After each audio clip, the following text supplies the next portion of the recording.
Well, we've got what may be a pivot point for John Kent, a new beginning for the Penguin and Hal Jordan and Carol Ferris. Could they be DC's new power couple? We will see. I'm Peter Franson from christiangeekcentral.com and Spirit Blade Productions. Welcome to Essential Issues Weekly, where I talk about DC Comics 1 week, well, usually, a little delayed this time, usually 1 week after they release on the Ultra tier of the DC Universe Infinite subscription service.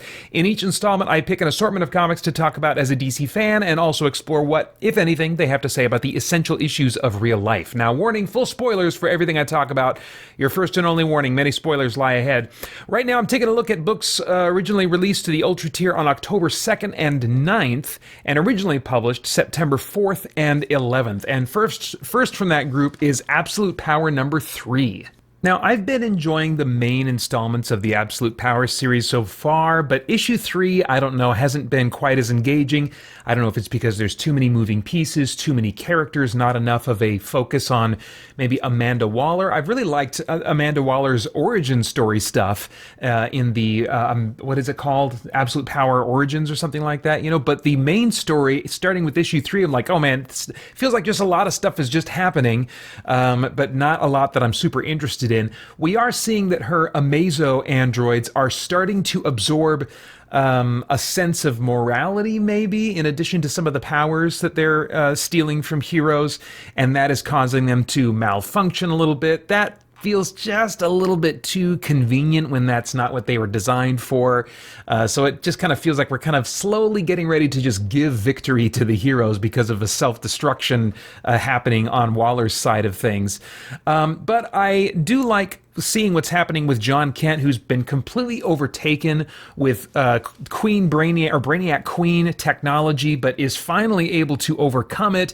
And we see the technology kind of falling away from him. And in the aftermath, he is a bloody mess because, I mean, wherever that technology took over, from the art we've seen up to this point, it looked like it freaking replaced parts of his body, like completely replaced his left eyeball. And with the style of art, I can't quite tell, but it might even be that he is missing his left eye as all this technology has fallen off of him, and we don't see much of a clear view of what's going on. But it is my hope that that he will be left with scars from this experience. And I would, of course, accept physical scars, but I would like some kind of emotional, kind of a character shift, something that I don't even know what I want. I just haven't enjoyed what they've done with John Kent since aging him up. He was so much more interesting and engaging to me when he was a kid. And then they aged him up and did other things to him as well. I won't get into, but I just want something different. If we can't go back, then let's keep pushing forward into, I don't know, something else other than a younger version of Superman that doesn't have much going for him other than some demographic box checking. So I'm hoping, not necessarily optimistic, but I am hoping that this will not just be wiped away all too easily, that there will be something of this that carries over into who John is going forward, but we'll see. Next up, Penguin number 12 seems to finish off this storyline, if not this series. I mean, the story seems to definitively end and set up kind of a new status quo where at the end of the issue, Penguin and Batman are talking to each other, and Batman is like, listen, we are not going back to the old deal where you pretend to be a psychotic villain and you're feeding me information about the other villains. I mean, that is just not going to work anymore. Well, Penguin says, how about a new deal? Because Amanda Waller came into town and she wants me to basically work undercover for the government and for her various plans and things that she wants to accomplish.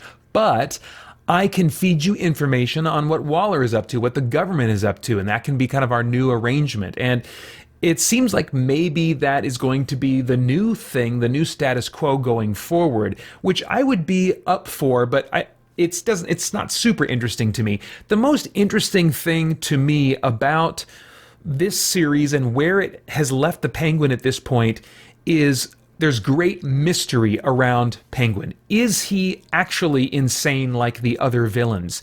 How evil is he? How good is he? How dependent is he on others? How much does he care for anybody, or does he not care for anybody at all?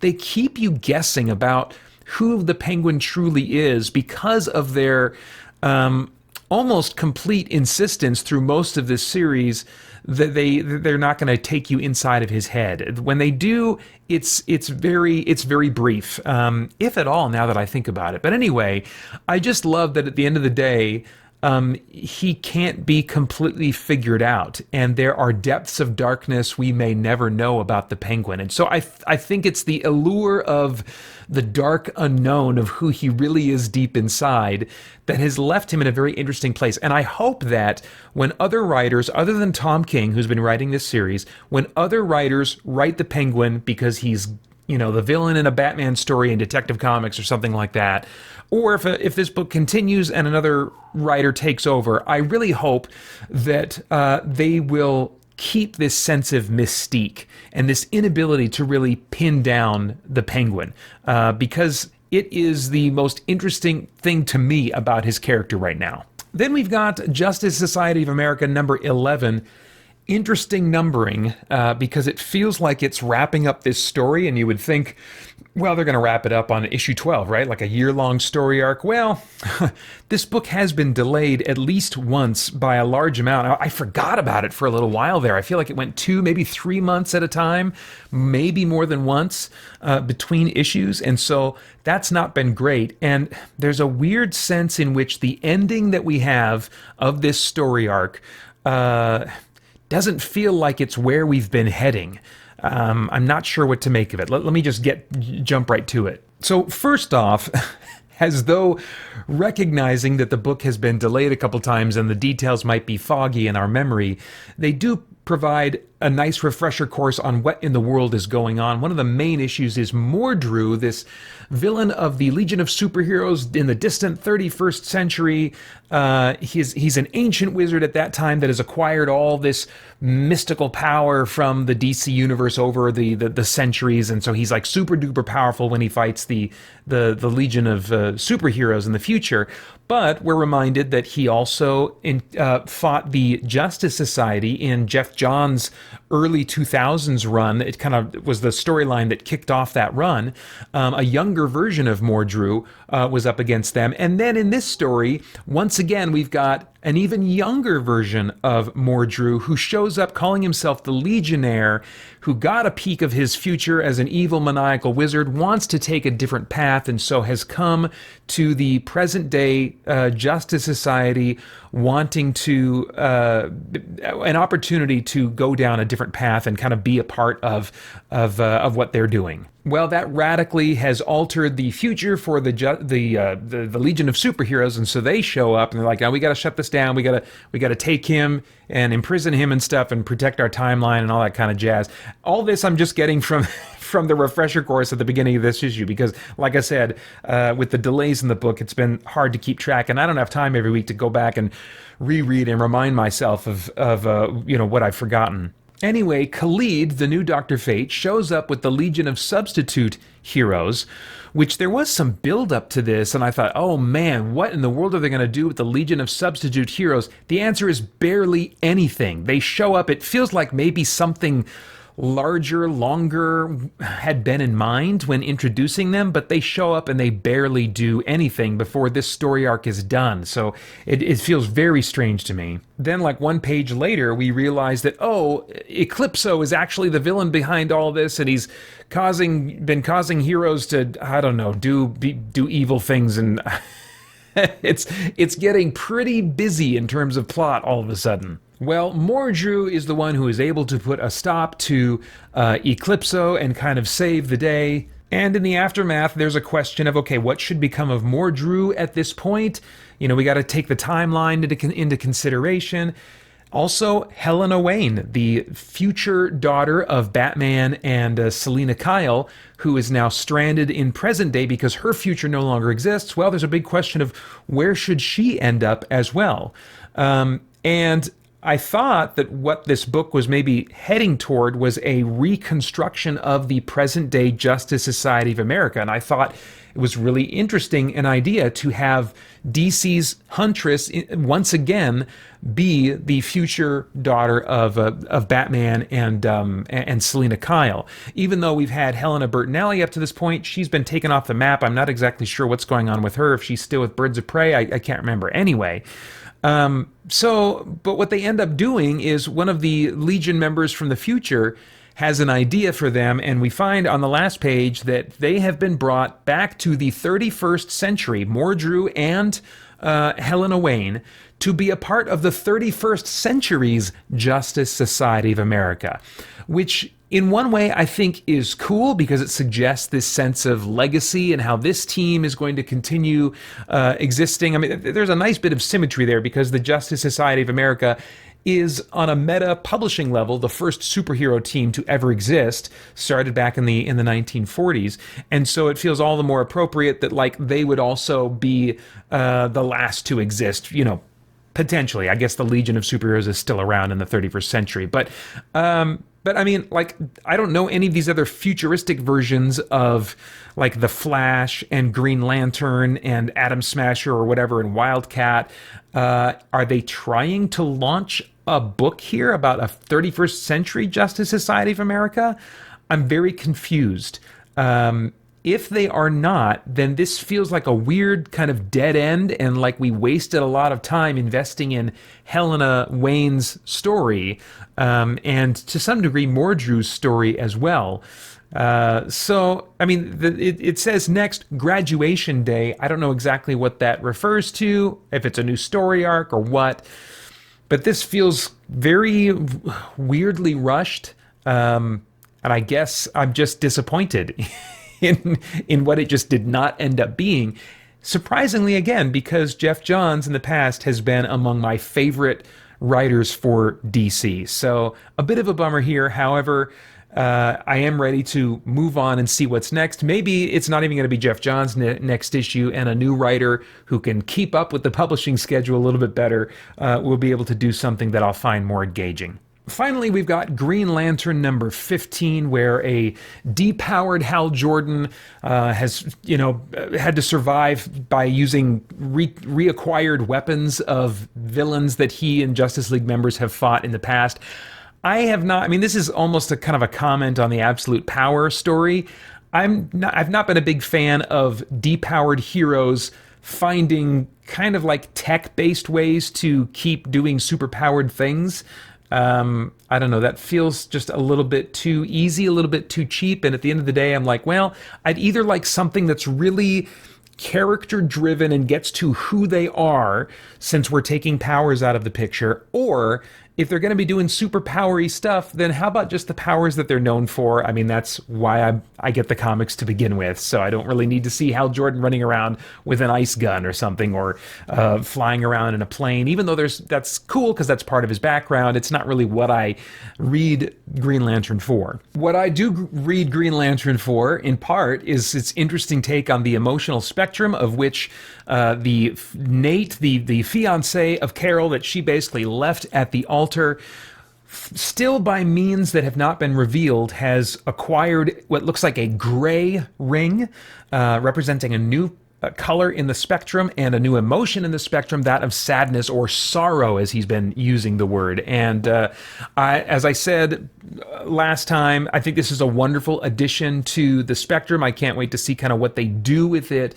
But I'm very curious as to like where this ring came from and why, in terms of DC lore, we haven't seen this color in the spectrum show up before now. Another interesting point in this issue is sort of the culmination, the wrap-up of the conversation between Alan Scott, the original Green Lantern, depowered and in a cell, talking to his captor, the Amazo android now known as Jadestone, who absorbed the Star Heart, which seems to have given him a developing will of his own. And Alan has been trying to feed that will, encourage that will, get him to do his own thinking, so that, of course, he will rebel against Amanda and perhaps consider siding with the heroes. So we kind of get a little bit more into the philosophical type stuff that this conversation has yielded before now. In some ways, it ends up disappointing, but in other ways, it's like, well, this actually makes sense a little bit. So let's get into that conversation a little. Alan says to Jadestone, if you choose to be a force for good, you will not only find meaning, you will give meaning to others. Jadestone asks a very important question, says, how will I know where this meaning, quote unquote, lies?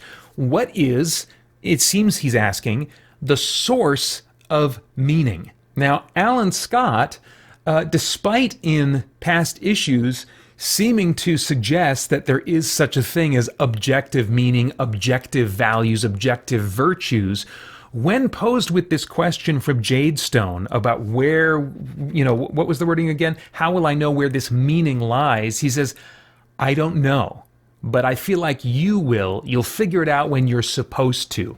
Now, from a philosophical standpoint, I'm like, oh man, this is weak. This is weak. He was just talking in what sounded like pretty objective terms about the real existence of meaning and purpose, of real virtues, but he himself does not know where they are derived from. So it's disappointing in one sense, but also very fitting with Alan Scott, especially with how he's been changed and retconned, even though he was a character from the 1940s in a time period in America where many more people were at least nominally Christian and were at least in some way strongly influenced by Christian teaching, Christian culture. He has, of course, now been rewritten and retconned to be a much more liberal, left-leaning character, to be a gay character, and so it makes sense to me that he would be less and less tethered from where he originally started in publishing history to any kind of objective morality. Now, whether that's the viewpoint of the writer or not, I don't know. It could be that the writer has some clear ideas of where objective virtues and values and meaning are derived from. But what I'm saying here is it makes sense that Alan Scott, this shouldn't be surprising to us, that Alan Scott, at the end of the day, even though he wants to affirm the existence of objective moral values, he ultimately cannot say where they derive from, because he himself seemingly has become less and less tethered to an objective source of values, of moral duties, and of meaning in life, and is instead kind of like deriving that meaning himself, kind of conjuring it himself, which is what many people try to do, but ultimately there's no grounding to that that's actually objective. It's just purely subjective. So anyway, an interesting turn.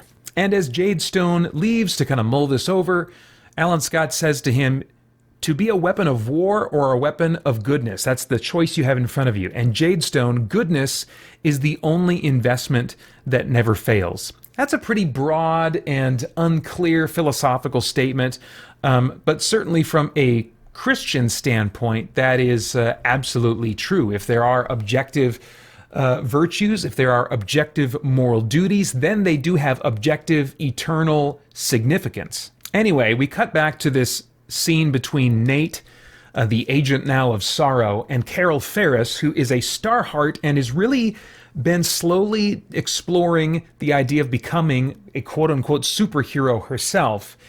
But Nate confronts her after being left by the altar by her and says, after everything he's done, meaning Hal, who he describes as the one who leaves, the one who always leaves you, which he has done again and again, gone flying off into space. They, on and off again have a relationship that seems to be going well for a while, and then his commitments are divided. He has to go off to space, and their relationship falls apart. That's what it's been in publishing history, I feel like, for decades. And Nate says, after all he's done, after all the heartbreak, all the tears, and you still went back to him, why?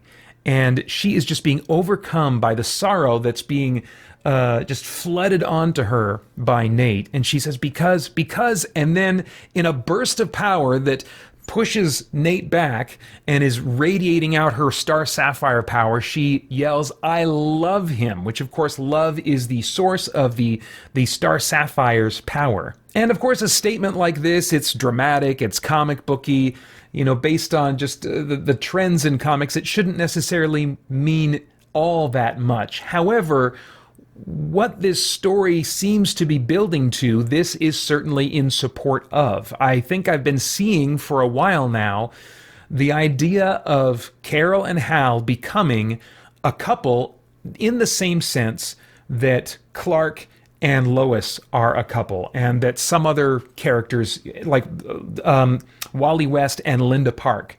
I think that this writer, Jeremy Adams, seems to want to take Hal and Carol in the direction of like they are a couple, and they might have their struggles, they might have their ups and downs, but they are done dating other people. It's just them going forward. That seems to be what they're building toward. And this would certainly be in support of that. Ultimately, we'll have to see what happens. But I think Sorrow could still be, or Nate, could still be a wonderful part of that story. After he leaves and someone asks Carol, "Who was that?" she answers, "Someone I hurt, someone I have to help. I need to find Hal." And this is a very subtle way of recognizing just the harm that is done when we do not really intentionally enter into romantic relationships with really, marriage in mind. That I mean, like doing the whole dating game and stuff and not really counting the cost. Carol, was looking at marriage with Nate, but not from a very healthy place, not from a place of wisdom, not from a place of counting the cost. And as a result, she took that relationship much further than she should have. And Nate was shattered by her leaving him. And yeah, as readers, I think we do want to see Carol and Hal together. But this is acknowledging that along the way to get to this point, Carol, and I think we could say the same thing about Hal for sure, Carol has hurt people, has hurt Nate. Hal, who knows how many women he has hurt as he's kind of like played the game, as it were, for decades in comics. And so I think they could do some really interesting things with, yes, solidifying these two as a couple, but at the same time acknowledging that playing the game or dating and changing relationship partners as much as they have over the years, it hurts other people and it hurts them. I think it could be really interesting to see what kinds of specific challenges Carol and Hal will need to overcome as a committed couple, given their histories of so many relationships with other people before really saying, you know what, this is the one I'm committing to no matter what. I think there could be some great stories to tell there that maybe a lot of people would relate to. So I'm still hopeful that this is the intended direction of editorial, to really make them a permanent couple going forward. I think there's a lot of great stories that could be told if they do that. And, the hints that is in fact going to be the case keep piling up. Hal and Carol finally catch up to each other. They are both relieved to see each other. And Carol basically says, I think I understand what it is that you do and why you have to do it. I've spent some time with some other heroes now, and I know the sacrifice that it takes, and I think that I want to do that. I think I want to enter into that life.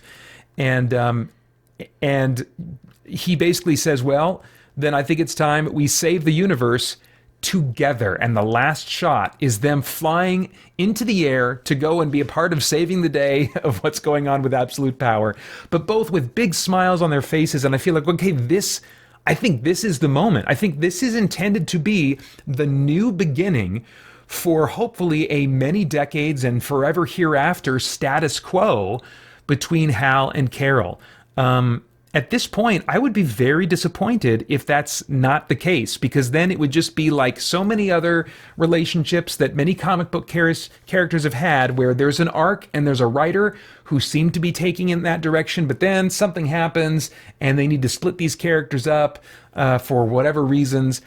I don't think, because Carol and Star Sapphire are so tied to the Green Lantern mythos, unlike, say, Donna Troy with Kyle Rayner back in the day. They had a relationship that seemed like they were really going to be permanent, maybe, but then editorial at DC had other plans for Donna Troy because she's been her own thing, totally apart from Green Lantern. So it's understandable that would potentially happen, but there is no reason for these two to be separated. Carol Ferris is not needed as part of some bigger thing elsewhere. I would love it if she had her own book based on what I'm seeing here. That could be really cool. But just in terms of the mythos, she's not needed to be pulled over to be Superman's girlfriend or to be her own thing that's cosmically in another place where she can't be with Hal. Yeah, I think there could be some really cool stuff here, and I hope I'm reading the tea leaves right. That this shot at the end of this issue of Green Lantern marks the beginning of a forever after new status quo for these characters. That would be really cool.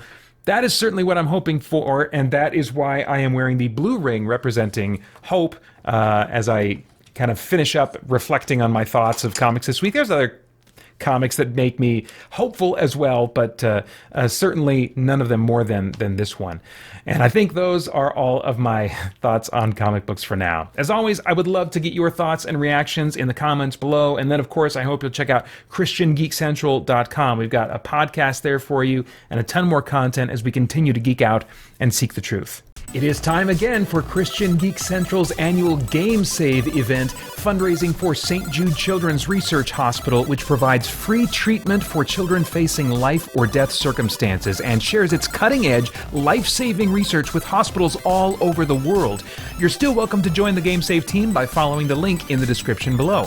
Once again this year, I'm drawing attention to our team's fundraising by performing a 24-hour marathon of video gaming that I will stream live on youtube.com/ChristianGeekCentral beginning 6 a.m. Arizona time on Saturday, November 9th. You can donate or get more info by clicking on my fundraising page in the links below, where you will also find incentives and rewards for doing so. For $5, you can choose a topic for me to share my sometimes overly strong opinions on during my live stream. For $10, you get the previous reward and a download code for a free copy of the Spirit Blade Special Edition audio drama. For $20, you get the previous rewards and you can choose a game for me to play during my November 9th live stream. Pick a favorite or torture me with something terrible or rage-inducingly difficult. For $30, you get the previous rewards and can choose a song for me to sing during my live stream. Pick an old favorite of yours or just make me humiliate and torture myself with something no one wants to hear. And for $50, you get all the previous rewards and a download code for every MP3 product at spiritblade.com. That's a $90 value. On top of that, I have set fundraising milestones that will unlock fun or weird happenings as I reach them. At $200, I'll have a free download day for everyone who visits spiritblade.com on November 16th. And as my total goes beyond $200, I'll unlock increasingly more content for that free download day. And depending on how far beyond $200 my fundraising goes, during my November 9th live stream, I will cover my face in peanut butter and jelly while talking about horror movies, put on a pair of Frozen socks and a Frozen t-shirt at the same time, shoot water up my nose with a turkey baster, and have my wife Holly play a video game with me for 30 minutes. And if I reach a personal fundraising total of $500 or more, I will schedule a 6-hour bonus live stream before the end of the year to either try and finish Dragon Age Inquisition as my bitter old wizard Eldarest, or start a new roleplay focused playthrough as, well, that's a secret for now. Finally, if I reach my $500 goal by the end of Thursday, October 24th, I will do a 4-hour Get Good live stream before the end of the year, playing a frustratingly difficult game in my collection.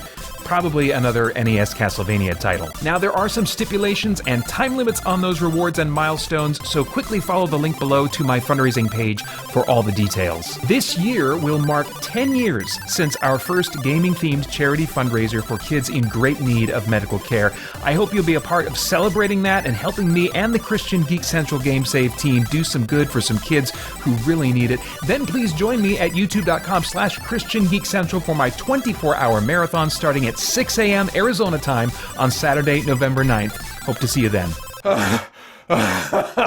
Oh my gosh. This is all kinds of wrong.